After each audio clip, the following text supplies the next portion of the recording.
Good evening. This is Krystal Stewart again. How are you guys?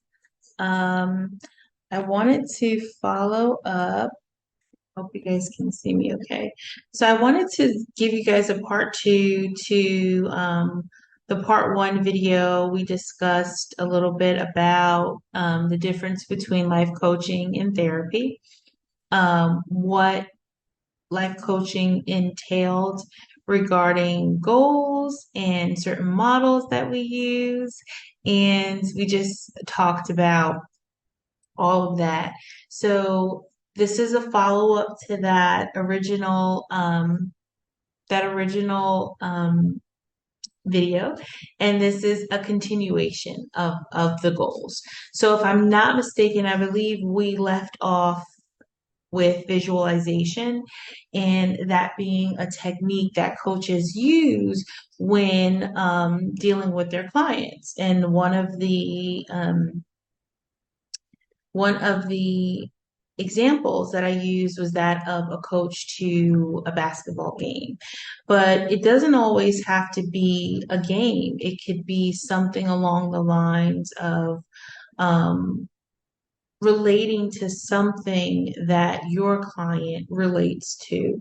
So, for example, there was a client that in the past that I have helped coach when it came to eating and wanting to eat the right things. And we eventually found out that that client had an oral fixation. So it wasn't necessarily food that the person was craving, but more so something in their mouth. And one of the techniques that we use is we would get an object. Sometimes it was like one of those bamboo sticks that you can use to like grill like shish kebabs and things of that nature. And we would do exercises where we would close our eyes and that person would put that bamboo stick in their mouth, and then we would visualize certain things like if it was a piece of food or things of that nature. And eventually that person ended up um, revealing certain things about goals regarding what they wanted to eat versus how they used to eat, what they were looking for in their food, and nutritious ways to eat certain things. So it was a really awesome journey that went on with this client. Eventually, a dietitian was involved, and we were able to really help this client with visualization and goal setting on how to overcome certain challenges that that client had. And to this day, the client is healthy. The client loves coaching and still continues their work in in in conjunction with therapy. But that was something, an example of visualization and exercises that we use that can help the client. And someone may say, well, Krystal, what exactly did that do for the client? Well, it satisfied, if you will, their oral fixation. It helped them with not necessarily putting a piece of food in their mouth or, um, something unhealthy, but they were able to visualize something different. And this technique has worked in my experience with people who may smoke cigarettes and want to try different techniques to stop that as well if they have an oral fixation. Now, obviously, when you're dealing with health and withdrawals and things of that nature, you always need to know as a coach when to refer out. In my experience, I have had um, just the privilege of being able to walk alongside and partner up with referrals and things of that nature. So the client doesn't necessarily have to leave, or the client doesn't necessarily have to stop, but can use everything together, which is awesome for the client. Um, so moving right along, the other thing that we focus on as a coach is strengths and positive aspects.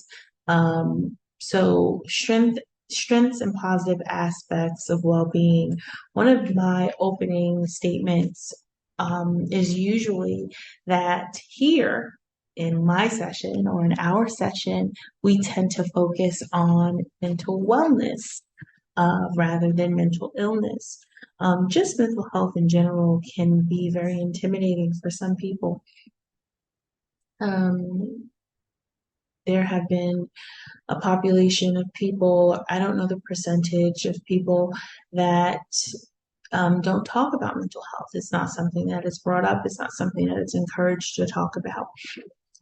But here we encourage mental wellness. We talk about it, we praise it, we put it under a microscope. What does that mean? What is mental wellness? What is that? If you think about the body and how we are constantly checking up for annual visits with our medical doctor. We are going to dentists, for our teeth. We are going to the ear, nose, and throats. All these things that we are doing for our well-being. But a lot of times we tend to neglect our mind and our thoughts and our emotions. And this is just a part of that wellness checkup, checking in, getting acquainted with a coach or therapist, and really just working on your mindset, working on the way you look at things, working on your goals, working on where you want to be, your achievements, things like that to encourage wellness and well-being. Uh, there is something also that we use called SMART goals, SMART, which is another acronym. And I know you guys are probably like, Krystal with these acronyms, but it's important to share those things with you guys. So when you hear these terms being thrown around, or when you hear people talking about them, you're like, oh, I know that. Oh, Krystal mentioned that, or I know what that is. Even if you find yourself in a session, in a coaching session, and your coach is saying, "Oh, let's go over some SMART goals," you know what that is. So S is for setting the goals specifically. So we went over the GROW model, GROW. Now we're talking about SMART goals, SMART. And S is for setting a specific goal. So I'm going to give you an example of a goal that's probably generic or a general one. And it could be something along the lines of, let's say I'm in the seat of the clients and I tell the coach, I want to lose weight. That's a goal, right? Okay, great, Krystal. That's a goal. Let's talk about it. Let's write some things out. But when I'm doing a SMART goal, or using, I should say, a SMART goal technique, I want to be more specific.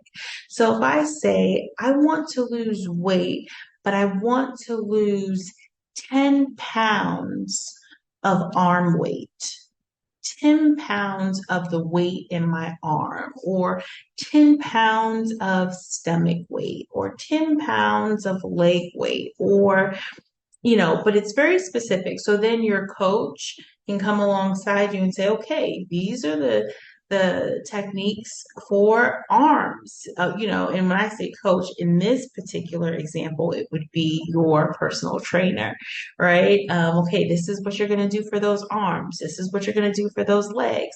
This is what you're going to cut out for that stomach. And these are the exercises that you're going to do.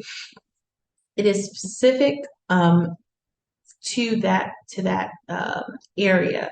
Very, very detailed. It's a detailed goal. And then your M is for measurable. When we say measurable, how do we measure this goal? How can it be measured? What, how much does it mean? Everyone's scale, if you will, of measurement is different. And as a coach, you learn that. I always say that coaches tend to want to speak more. Um, and this is just my personal opinion. I think that it shouldn't be that way, that we should still listen more, right? And I mentioned that earlier. Active listening is an important technique to use because although we're coaching, and although we are encouraging and empowering, we still want you to do the work with us. We're just walking alongside you. It's really you doing the work, right? It is client centered. It is that client doing the work and the coach coming alongside them. So your scale of measurements may not be my scale of measurement, but it's based on your scale, not mine. And I am coming alongside you. And then A is it achievable? Can this goal be achieved? It forces the client to look at that question. Can it be achieved? Yes, Krystal, for the sake of the video and for the sake of teaching, we're going to still use that example of body image and losing weight. Of course, you can lose 10 pounds in your stomach if you do crunches and this and this and this. Of course, you can lose 10 pounds in your arms if you do these, exercises, this, and this. So yes, it can be achievable. It is achievable. Then the R is for relevant. Is it relevant? Is it something that pertains to me now? Or is it far in the future? Yes, it's relevant. An example of something that wouldn't be relevant is I have a goal so I'm a working mother. I am in school. I am a wife. I am an HR director. I am a life coach, I'm a business coach, I'm all these things, right? So my hands are tied. And then I say, and on top of that, I think I'm going to go work in the safari. Wait a minute. You don't live anywhere near the safari. How is that relevant? So that's an extreme example, but an example nonetheless, right? This is all about engaging with you guys. This is all about empowering and giving you guys some knowledge on what it is and some of the techniques that we use as coaches, right? So in that SMART uh, model, if you will, SMART, that R is for relevant. And then the T is for timely, time-bound goals. You know, what's the time that it's going to take for me to achieve this? What is the time? Can I lose the 10 pounds in my arms in 2 weeks? Can I lose the 10 pounds in my stomach in 5 days, right? You have these, and again, for the sake of the video and for the sake of teaching, we're sticking with that body image example, that body example of losing weight. What's the time frame? I know we hear about these fast over the night or overnight what do you call them, diets and things of that nature. Not really that healthy, but what's the time frame? Realistically, what is the time frame? Give yourself that time frame. And one of the many things that like I mentioned throughout this video, that I love about coaching is that it really puts the client in the driver's seat. And we are honored to be in the passenger seat along for the ride, because we really walk it with you as coaches. We experience the highs with you, we experience the lows with you, we experience the standstills, we experience all of these things with you. And I can't say it enough, but it truly is an honor to walk this journey with you. So those are the things, some of the goals. And then Another technique is called the wheel of life. And I don't know if many have heard of it, but the wheel of life is, if you can visualize a wheel, and it's assessing various life areas and then creating balance in that area. So if I was, the wheel of Krystal's life and I see that, okay, well, 80% of that is all work, right? Between the children, between my husband, between coaching and working, and 80% is that. Um, then there is 20% of just, I don't know, schooling, right? Let's say 80% work, 20% is school. Then, so the wheel is kind of, it's like this, if you will. So what we tend to do is we look at this wheel and we say, can we take 10% from this 80 and add it here?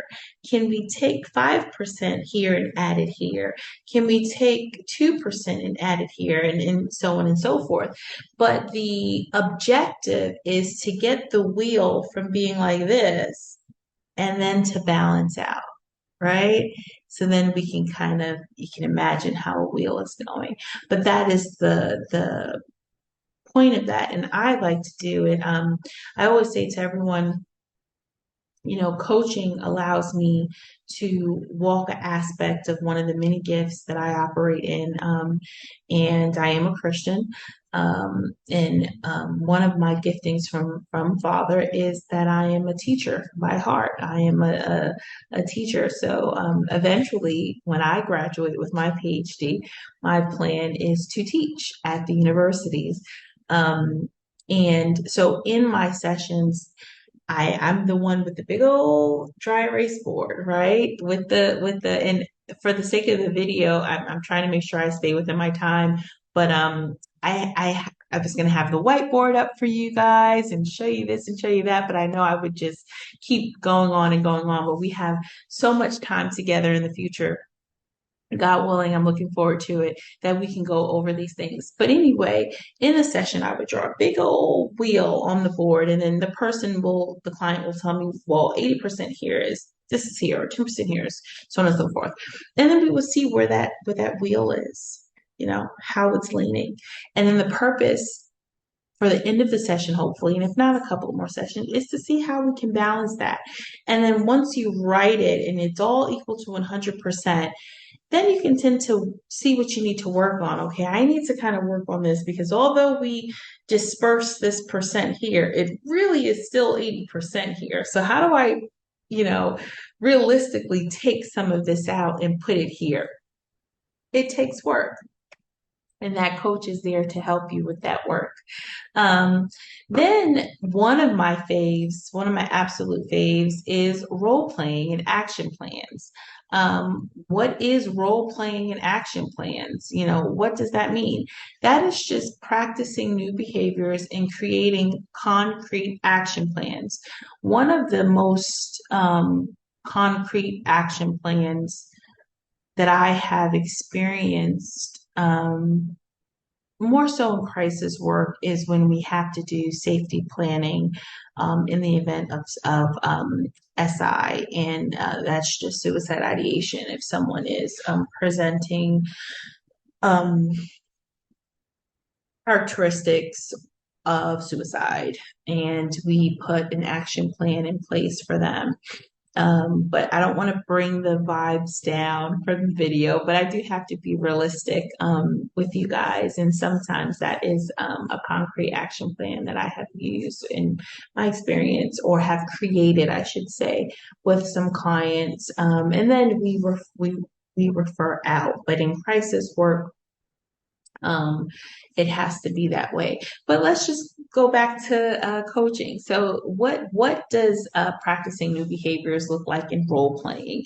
So, for example, if I have someone who says to me, Krystal, I'm really, really shy, but I don't want to be shy anymore. I really don't know how.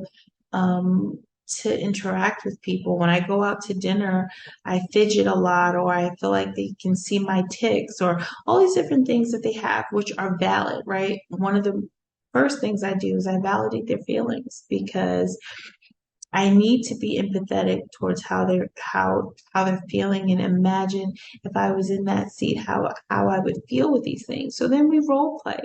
Let's say we're in a restaurant, right? We imagine, we pretend, if you will, that we are in a restaurant together and that I'm with that person, and what she's feeling at that moment, he or she is feeling at that moment when they start to feel anxiety and things of that nature. And we kind of walk through that and coach through it. And then our action plan is, okay, what are the triggers? What do you see that may be triggering you? When you go to a restaurant, is it loud noises? Okay, so if it's loud noises, then let's try to eliminate going to restaurants that are loud, maybe lounges or quiet places. What else is a trigger? Is it music? Okay, so if it's music and you find yourself that you're getting, that's causing you anxiety, so we're not going to go there. Concrete action plans, or if you find yourself there, maybe someone surprised you. A friend said, "Close your eyes, I have a surprise for you," and they didn't know that you had these challenges. What is the action plan to get yourself out of that situation? And those are the things that we do.